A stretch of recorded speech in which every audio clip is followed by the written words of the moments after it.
शिवाजी महाराज के बचपन और किशोरावस्था में उनकी प्राथमिक लड़ाइयां और विजय किलों पर कब्जे के रूप में सामने आईं। ये उनके रणनीतिक कौशल और साहस की शुरुआत मानी जाती है। उन्होंने छोटी उम्र में ही अपने अद्भुत नेतृत्व और संगठन शक्ति का परिचय दिया। प्रमुख विजय बचपन और किशोरावस्था। 1.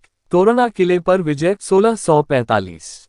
शिवाजी ने मात्र 15 वर्ष की आयु में रणनीति बनाकर तोरना किले पर कब्जा कर लिया। यह उनका पहला किला था जिसे उन्होंने अपनी सेना के छोटे से समूह के साथ जीता। इस जीत से उनके आत्मविश्वास में बढ़ोतरी हुई और मराठा साम्राज्य के विस्तार की नींव रखी गई।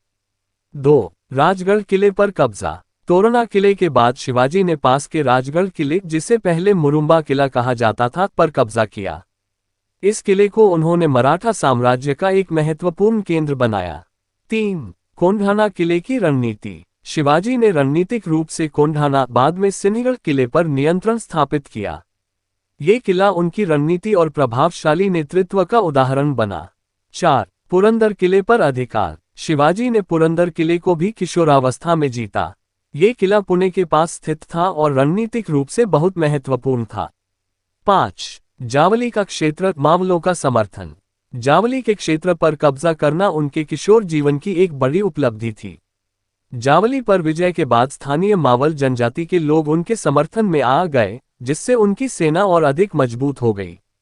छोटी उम्र में सफलता के कारण जीजाबाई का मार्गदर्शन, उनकी मां ने उन्हें साहस और आत्मनिर्भरता का पाठ पढ़ाया। मावलों का सहयोग। मावल योद्धाओं के साथ शिवाजी ने छोटे और कठिन पहाड़ी क्षेत्रों में लड़ने की कला सीखी।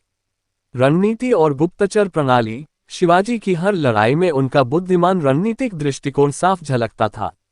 इन प्रारंभिक जीतों ने ये साबित कर दिया कि शिवाजी महाराज एक असाधारण नेता और दूरदर्शी रणनीतिकार थे। उनका बचपन मराठा साम्राज्य की मजबूत नींव रखने में महत्वपूर्ण रहा।